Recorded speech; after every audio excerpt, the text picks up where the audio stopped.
Let me start by saying, context matters. That's what nobody seems to understand. Everyone wants to judge. Everyone wants to make me the villain. But nobody bothers to ask about the full picture. I work in finance. High-pressure environment. Competitive. You don't get ahead by sitting in your cubicle and hoping someone notices you. You have to network. You have to build relationships. You have to show up when it matters. That's just how the industry works. My husband, let's call him David, never understood that. He works in education, public school teacher, steady hours, summer vacations, a job where showing up and doing your work is enough. It's different for me. I've been working toward a promotion for 2 years.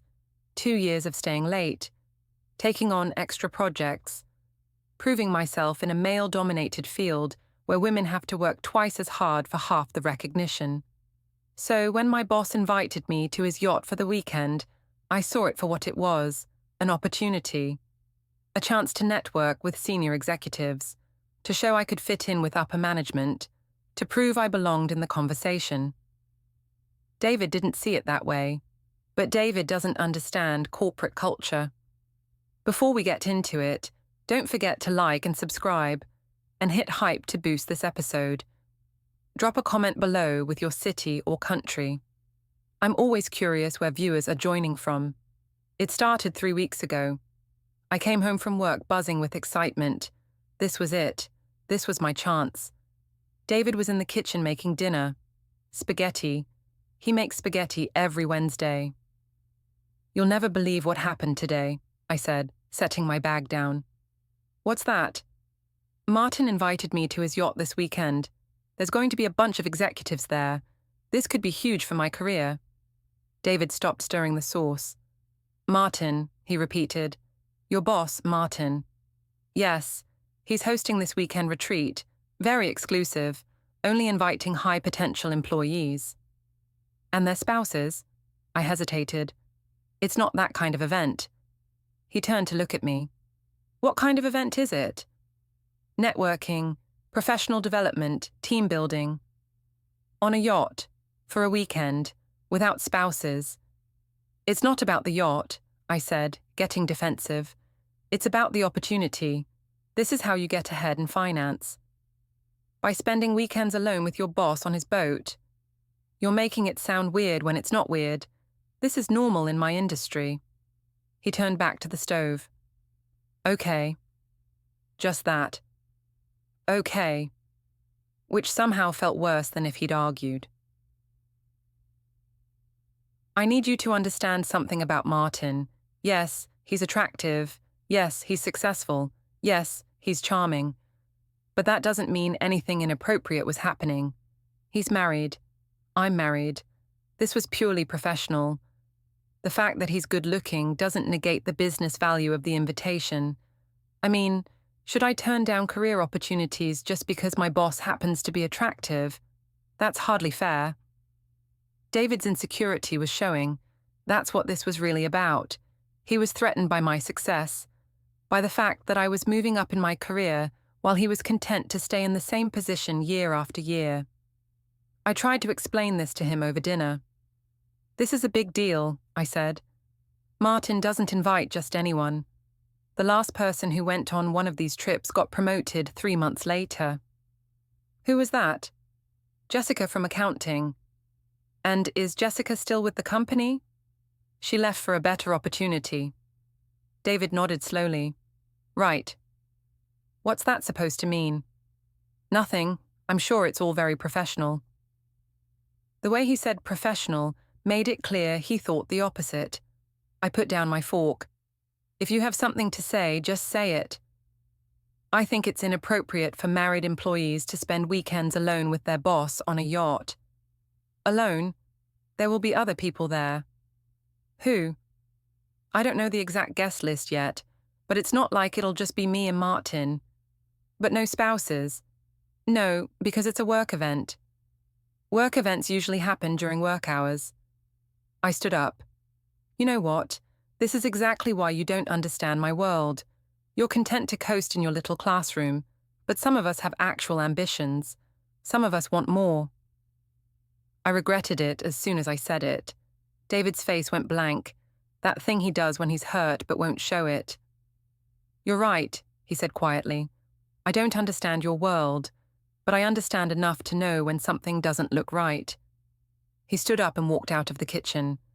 I sat there staring at my half-eaten spaghetti, telling myself he was being unreasonable. The next few days were tense. David didn't bring up the yacht again. He was polite, cordial, distant, classic passive-aggressive behavior. I focused on preparing for the weekend, bought a new swimsuit, tasteful, one piece, nothing inappropriate, packed professional casual clothes, made sure I had business cards. This was about my career, nothing else. Martin sent out an email with details. The yacht would depart Friday evening. We'd spend Saturday networking and doing team-building exercises. Return Sunday afternoon. The guest list included Martin, me, 2 senior VPs I'd been trying to get FaceTime with, and Martin's executive assistant. See? Other people. Perfectly professional. I showed David the email to prove my point. He read it without comment. "So there will be 5 people total," he said. "Yes. And you're the only one from your department. Because I'm the one being groomed for advancement." "Right. And Martin's assistant is going because to handle logistics, schedule, whatever executives need assistance for." David handed me back my phone. "Have fun." The way he said it made it clear he didn't mean it. Friday afternoon, I packed my bag. David was home when I left, sitting in the living room, grading papers. "I'll see you Sunday," I said. "Okay." David. "What?" I wanted him to understand, to support me, to see that this was important for our future. This could mean a significant raise, maybe even a VP position. That would change things for us. "I know. So you could at least pretend to be happy for me." He looked up from the papers. "I want you to succeed. I've always wanted that. I just wish it didn't require you to spend weekends alone with a man who looks at you the way Martin does." "He doesn't look at me anyway." "He does. I've seen it. At the company holiday party. At that work dinner we went to. He looks at you like you're more than an employee. You're imagining things." "Maybe. I hope I am." I grabbed my bag and left before the conversation could go further. The yacht was incredible. I'm not going to lie about that. Massive, luxurious, the kind of thing you see in movies. Martin greeted me at the dock, linen shirt, expensive sunglasses, that easy confidence wealthy people have. "You made it," he said, taking my bag. "Wouldn't miss it." The 2 VPs were already aboard, Tom and Richard, both in their 50s, both with that particular brand of corporate charisma. Martin's assistant, Claire, was setting up drinks on the deck. We set sail just as the sun started to set. Champagne flowed. Conversation was easy. They asked about my projects, my goals, my vision for the company. This was exactly what I'd hoped for. Professional, productive, perfect. Tom told stories about his early career. Richard gave advice about navigating office politics. Martin steered the conversation, making sure I was included, making sure I had chances to shine. By the time we anchored for the night, I felt validated. This was legitimate networking. David had been worried over nothing. Saturday started professionally enough. Breakfast on the deck, discussion of market trends, analysis of our competitors. But as the day went on, things got more casual. The VPs left after lunch. Apparently they'd only committed to Saturday morning. A helicopter picked them up from the yacht, which left me, Martin, and Claire. "Much more relaxed now," Martin said, pouring more wine. Claire excused herself to handle some emails below deck. And then it was just Martin and me. Still professional, I told myself. Just 2 colleagues enjoying a beautiful day. We talked about my career trajectory. He was impressed with my work, thought I had real potential, saw me in leadership. "You remind me of myself at your age," he said. "Hungry, driven, willing to do what it takes. I appreciate that. Not everyone has that quality. Not everyone is willing to make sacrifices. Sacrifices? He leaned back in his chair. Time, energy. Sometimes relationships suffer when you're climbing the ladder, but the people who make it to the top understand that's the price. Something about the way he said it made me uncomfortable. I think you can balance both, I said. Career and personal life. In theory, sure, but in practice, the most successful people I know chose one or the other. Which did you choose? He smiled. What do you think? His wife wasn't on the yacht. I'd never met her. Wasn't even sure she knew about these trips. I should check on Claire, I said, standing up. She's fine. Stay, enjoy the sun. I sat back down, but moved my chair slightly further away. That night, Martin made dinner. He was a good cook, made it seem effortless. Claire joined us, which helped dispel the intimacy that had been building. We ate on the deck under the stars, drank expensive wine, talked about everything except work. Martin told stories about places he'd traveled, restaurants he'd been to, experiences money could buy. You could have all this, he said at one point, with the right career moves, the right choices. I'm working on it. I know you are. That's why you're here. Something in his tone made me ask, why am I here, Martin? Because you're talented, because you have potential, because I see something in you. And what's that? He looked at me for a long moment. Ambition that matches mine. Claire's phone rang. She excused herself to take it. Martin refilled my wine glass even though I hadn't finished what I had. You know your husband didn't want you to come, he said. I froze. What? You mentioned it in passing, that he wasn't supportive. Had I mentioned it, I'd been careful not to. He doesn't understand corporate culture, I said carefully. Most people don't. They think success just happens. They don't realize what it takes, what you have to be willing to do. What do you mean? He moved his chair closer. I mean that opportunities like this, real opportunities, they don't come from talent alone. They come from relationships, trust, understanding. My heart started beating faster. I should probably call David, I said, reaching for my phone. No signal out here, Martin said. One of the perks of being truly disconnected. I stood up.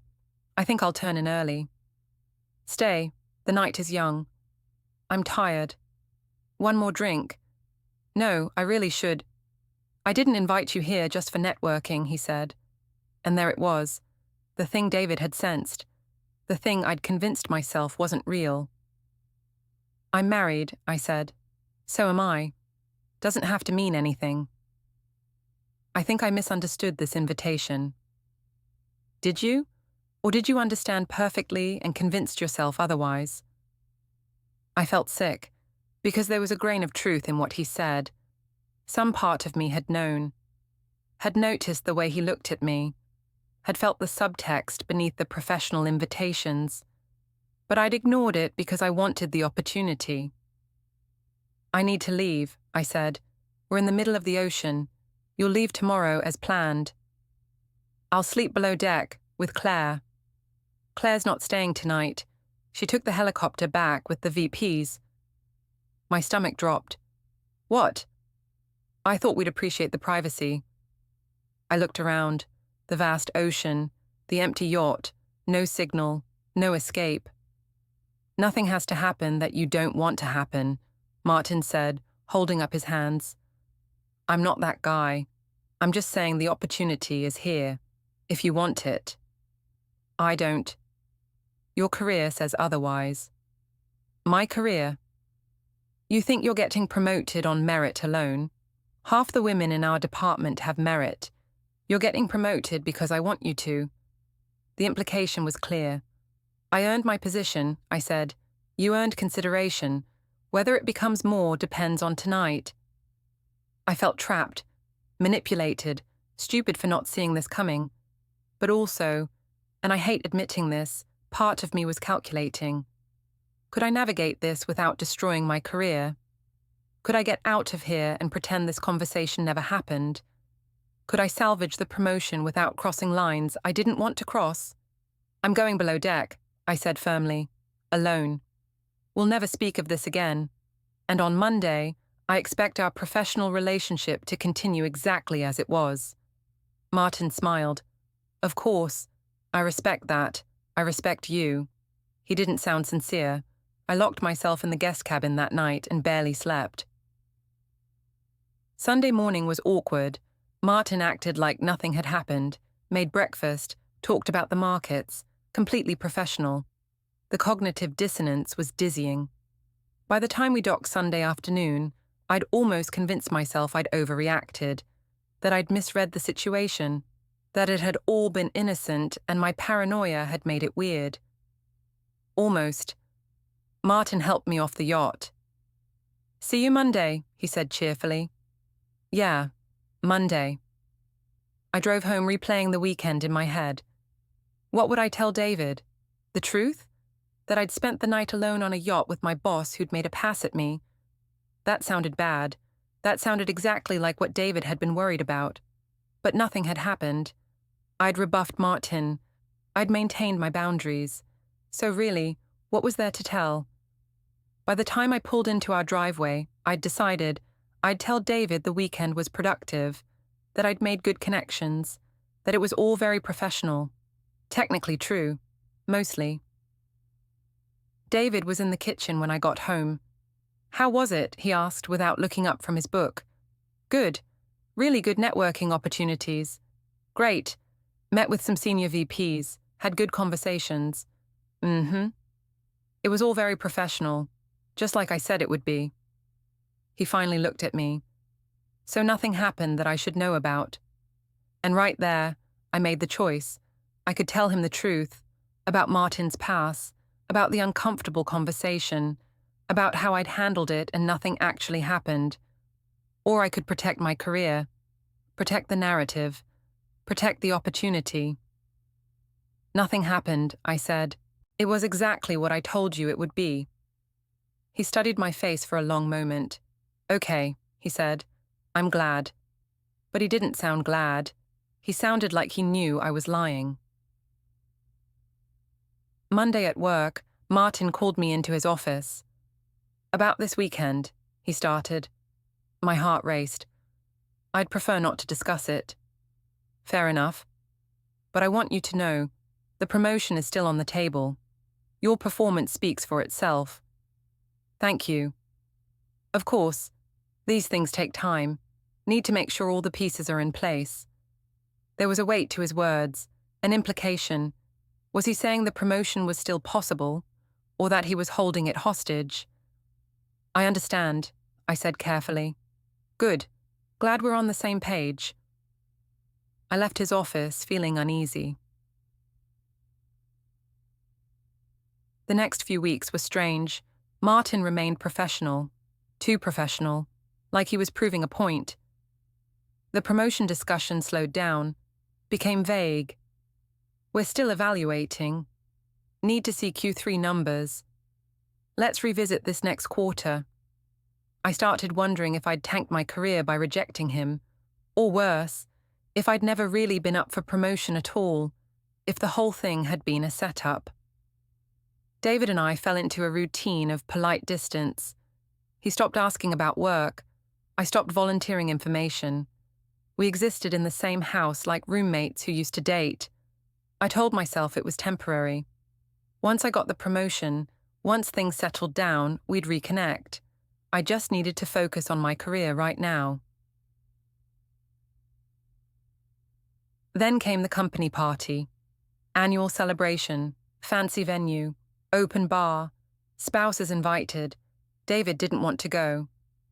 I hate these things, he said. You have to come. It looks bad if you don't.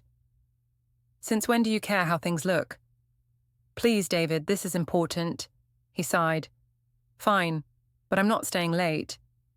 The party was the usual corporate affair, people pretending to have fun while jockeying for position. I networked aggressively, talked to everyone who mattered, made sure I was visible. David stood by the bar, nursing a drink, looking uncomfortable in the suit I'd made him wear. Martin approached us. "David," he said, extending his hand. "Good to finally meet you properly. I've heard so much about you." David shook his hand. "Funny, I've heard a lot about you too." Something in his tone made Martin pause. "All good things, I hope." "Oh, very enlightening things." I felt the tension crackling between them. "David," I started. "Your wife is incredibly talented," Martin continued. "Real leadership potential. That's what she tells me. We had a great opportunity to discuss her future recently, on my yacht." David's jaw tightened. "Yes, I heard about that trip." "Productive weekend. Very productive." "I'm sure it was." Martin smiled. "Team building, networking, you know how it is." "Actually, I don't. Where I work, we build teams during business hours, with our spouse's knowledge and blessing." "Oh, no." "David," I hissed. "Not here." "Not here." He turned to me. "Where then? At home, where you lie about what actually happened? Or should we discuss it on a yacht where nobody can leave?" People were starting to look. "You're making a scene," I whispered. "Am I?" "Good, because I'm tired of pretending everything is fine." Martin held up his hands. "I think there's been some misunderstanding." "Has there?" David asked.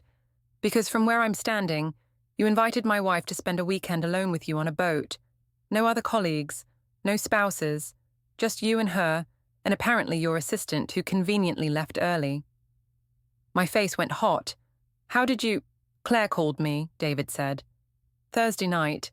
Said she thought I should know the real plan for the weekend, that the VPs were only coming for a few hours, that she was instructed to leave Saturday afternoon, that it was meant to be just you and Martin." I felt dizzy. "She felt guilty," David continued. "Thought I should know what my wife was walking into. Unlike my wife, who decided I didn't need to know." "David, please." "I spent all weekend sick with worry, wondering if you were safe, if you knew what you'd gotten into, if I should call the Coast Guard, or just accept that my wife valued her career more than our marriage." The room had gone quiet. Everyone was watching. "Then you came home," David said, his voice breaking slightly, "and you lied to my face, told me nothing happened, that it was all professional, that I'd been worried over nothing." "Nothing did happen," I said desperately. "Because you rebuffed him," David said. "Not because the situation was innocent, not because this was ever about your career, but because you had enough sense to say no when he propositioned you." Gasps around the room. Martin's face had gone red. "That's a serious accusation. Is it untrue?" David asked. Silence. "Did you or did you not make a pass at my wife while she was trapped on your yacht?" "I think we should discuss this privately." "Answer the question." Martin looked around the room, at his wife, who'd appeared from somewhere in the crowd, her face pale, at the HR director, who was frantically typing on her phone, at the assembled employees who would never look at him the same way again. "I may have misread some signals," Martin said carefully. "You didn't misread anything," David said. "You created a situation where a woman who worked for you felt she couldn't say no without destroying her career. That's called coercion. And it's disgusting." He turned to me. "And you," he said quietly. "You knew what this was. Some part of you knew. And you went anyway because you wanted the promotion more than you wanted to respect our marriage. That's not fair. Isn't it? Be honest. For once, just be honest." The room was silent, everyone waiting. "I thought I could handle it," I whispered. "I thought I could network and advance my career and nothing would happen because I wouldn't let it. But something did happen. He propositioned you and you didn't tell me." "Because nothing physical happened." "Something happened," David insisted. "Your boss made it clear that your career advancement was contingent on romantic or physical involvement. That's something. That's a huge something.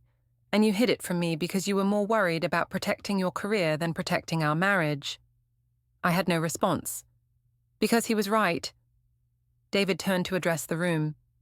"For anyone wondering whether it's appropriate for your boss to invite you alone on a yacht for the weekend, it's not. For anyone wondering whether you should tell your spouse when your boss makes a pass at you, you should.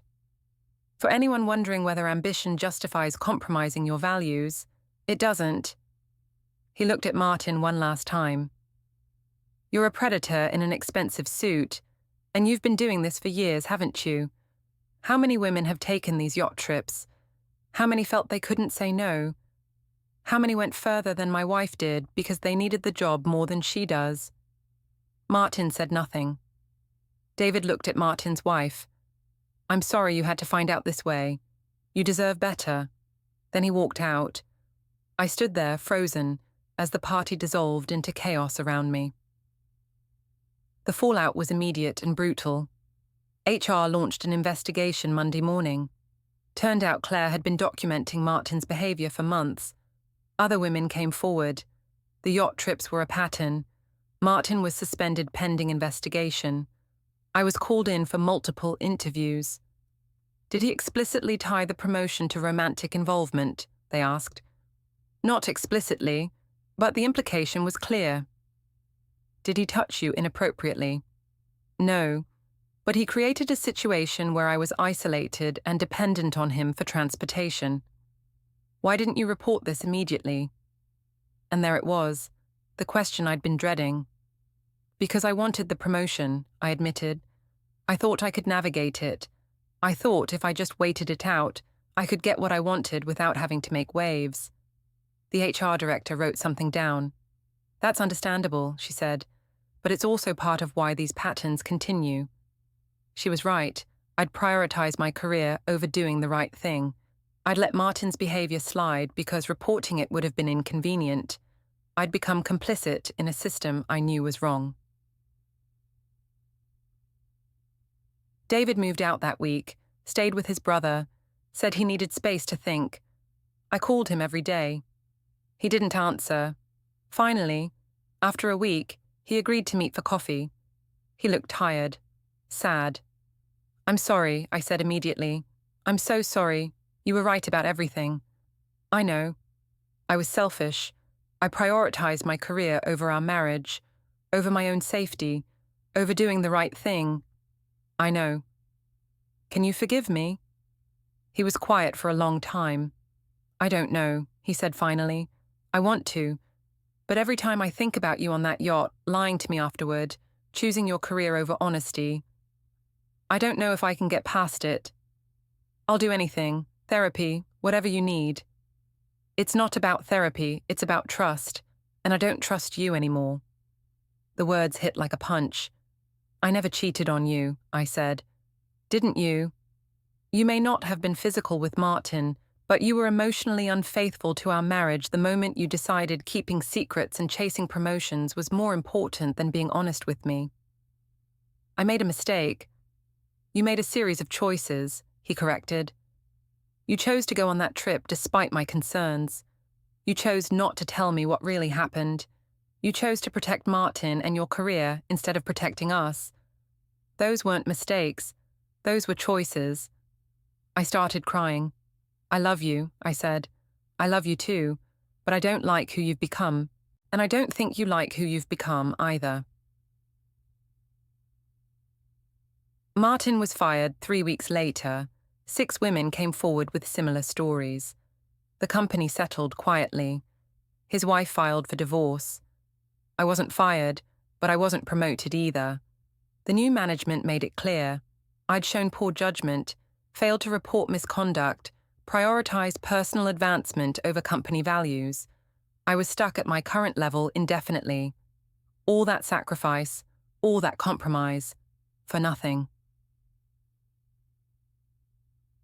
I'm in therapy now, trying to understand why I made the choices I made, why I valued career advancement over everything else, why I convinced myself that networking on a yacht was innocent, why I lied to David instead of being honest. My therapist asks hard questions. What were you afraid would happen if you turned down the yacht invitation? That I'd lose the opportunity. And what did you lose by accepting it? I don't answer. We both know. What did you think would happen if you told David the truth about Martin's pass? That he'd make me quit, that he'd forced me to choose between my career and our marriage. So you made the choice for him, decided his reaction in advance and acted accordingly. Yes. How's that working out? Not well, obviously. David and I are separated now, not divorced yet. He says he needs more time. I'm not dating, not interested, too focused on trying to figure out who I am without the career ambitions that defined me. I left the finance job, couldn't stand the whispers, the looks, the knowledge that everyone knew what happened. I'm working at a smaller firm now, lower pay, less prestige, but also less pressure, less toxicity. It's actually kind of nice. I see David sometimes. We're trying to be friends, trying to figure out if there's anything left to save. Last week he asked me a question. If you could go back, would you make different choices? I wanted to say yes immediately, but I thought about it honestly. I want to say yes, but I don't know if I would, because in the moment, I genuinely believed I was making the right choice. I believed the career opportunity was worth the risk. I believed I could handle Martin. I believed lying to you was protecting both of us. And now I know I was wrong about all of it, but I don't know if past me would have listened to future me. He nodded sadly. That's what I'm afraid of too. Here's what I want people to understand. I wasn't stupid. I wasn't naive. I knew on some level what Martin's invitation really was, but I convinced myself otherwise, because I wanted to believe in my own narrative, that I was special, that I was talented enough to get ahead on merit, that the promotion was real and not contingent on anything inappropriate. I convinced myself that David was being controlling when he expressed concern. I convinced myself that keeping secrets was protecting our marriage. I convinced myself that my career advancement would benefit both of us. I was wrong about everything, but in the moment, my justifications felt real, felt reasonable, felt like the truth. That's the scariest part. Not that I lied to David, but that I lied to myself so effectively that I believed my own story. Martin sent me an email last month from a personal account. Subject line: I'm sorry. I didn't open it. Whatever he has to say, I don't need to hear it. His apology won't fix my marriage, won't restore my career, won't undo the choices I made. I forwarded it to my lawyer unopened. My mum says I'm being too hard on myself. Martin was the predator, she says. You were the victim. But was I?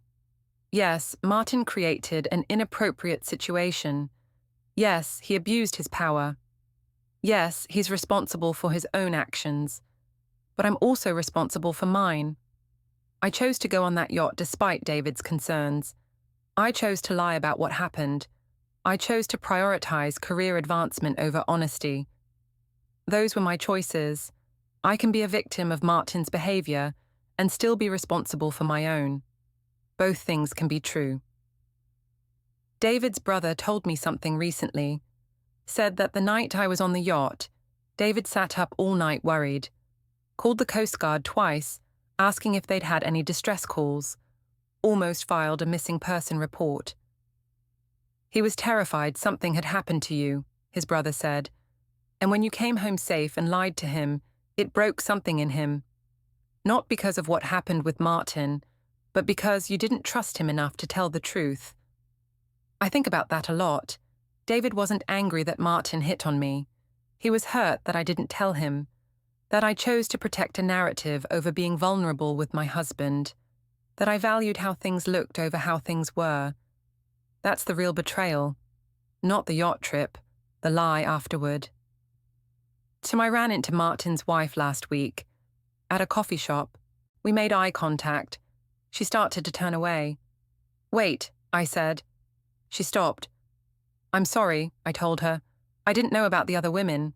I thought I was the first. I should have said something earlier. She looked at me for a long moment. Would it have mattered? She asked. If you'd known about the others, would you have turned down the invitation? I wanted to say yes. But honestly, I don't know, I admitted. I'd like to think so, but I was so focused on the promotion. She nodded. That's what he counted on. That ambition would override judgment.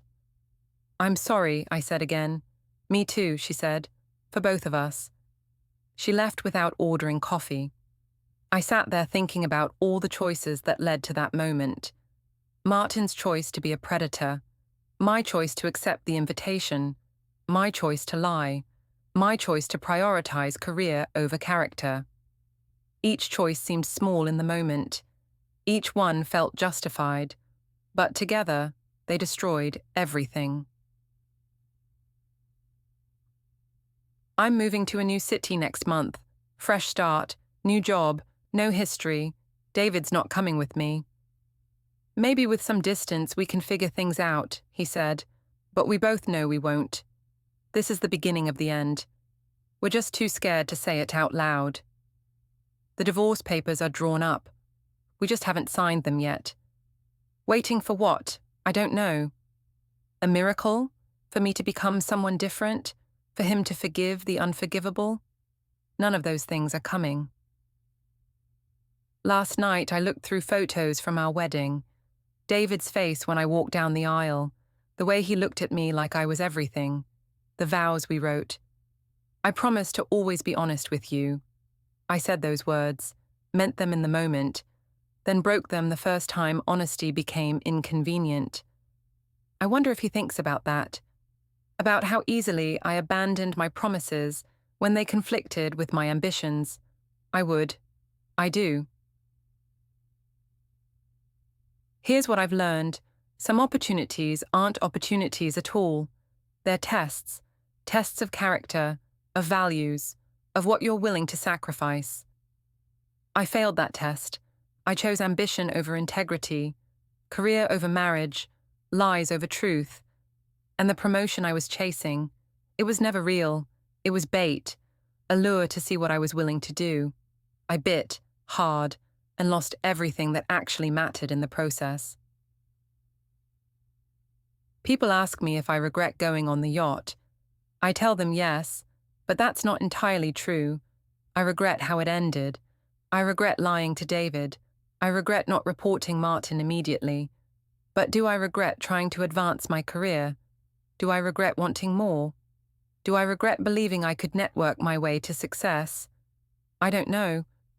Even now, even after everything, part of me still believes that ambition isn't wrong, that women should be able to network without being propositioned, that I shouldn't have to choose between career advancement and marital honesty. But I also know that's not the world we live in. In the real world, yachts aren't neutral spaces, invitations from powerful men aren't innocent, and keeping secrets from your spouse destroys trust even if nothing happened. I know all of that now. I just wish I'd known it then. My therapist asked me last week what I would tell my younger self. That some prices are too high, I said. That career success means nothing if you lose yourself getting there. That the people who love you deserve honesty even when it's inconvenient. That promotions come and go, but trust, once broken, is almost impossible to rebuild. Do you think younger you would have listened? I thought about it honestly. No, I admitted. I was too convinced I knew better. Too sure that I could handle anything. Too focused on what I wanted to see the cost of getting it. And now I see everything clearly. The red flags I ignored. The warnings I dismissed. The moment I chose ambition over integrity and told myself it didn't matter. Does it matter now? I looked at my empty apartment, my silent phone, the divorce papers on my table. Yeah, I said, it matters now. David sent me a text last night. I hope you find what you're looking for in the new city. I really do. I stared at it for an hour before responding. I thought I knew what I was looking for. Turns out I was wrong about that too. He didn't respond. I didn't expect him to. I'm packing up my apartment now, getting rid of most things, starting fresh. I found my business cards from the finance job, the ones I ordered special for the yacht trip. Senior analyst in embossed letters. I was so proud of that title. So sure I was headed for vice president or director or whatever came next. So convinced that the climb was worth it, I throw them in the trash, along with the swimsuit I bought for the trip, the professional casual outfits, the carefully curated wardrobe of someone trying to look like she belonged. I don't know who I was trying to be, but she's gone now. Here's the truth I've finally accepted. I claimed the yacht invite was about connections, and I was right, just not the kind I thought. Martin connected me to the reality that some men see opportunity as leverage. David connected the dots between my ambition and my dishonesty. The company connected my choices to consequences I didn't foresee, and I connected all the pieces too late to matter. The yacht trip did help me make connections. I connected with the version of myself I'd been avoiding, the one who valued success over character, the one who lied when truth was inconvenient, the one who justified everything because the end goal seemed worth it. I finally met her, and I don't like her much, but at least now I know who she is. That's something. Not enough, but something. I leave for the new city in 3 days. David and I are meeting tomorrow to sign the papers, make it official, end what I destroyed. He asked if I wanted to grab dinner after. For old time's sake, he said. I said yes, because I owe him that much. One last honest conversation, one last chance to say what I should have said a year ago. You were right, about Martin, about the yacht, about my priorities, about everything, and I'm sorry I couldn't see it until it was too late. Sometimes late at night, I wonder what would have happened if I'd listened to David from the start, if I'd turned down the yacht invitation, if I'd trusted his instincts over my ambitions, if I'd valued our marriage over a promotion that was never real. Would we still be together? Would I still have my career? Would I be happy? I'll never know. Because I made different choices, and now I get to live with them, every day, for the rest of my life. This is my consequence. This is what I deserve. And the worst part, I'm still not sure I've learned the lesson. Still not sure I wouldn't make similar choices in similar circumstances. Still not sure I've changed at all. I've just gotten better at recognizing my own justifications, at seeing through my own lies, at knowing when I'm choosing ambition over integrity. That's not growth. That's just self-awareness. And self-awareness without change is just watching yourself make the same mistakes in slow motion. Tomorrow I'll sign the papers, end my marriage. Close this chapter, and I'll pretend it's a new beginning. But deep down, I know the truth. Some endings aren't new beginnings. Some are just endings. And this is one of them.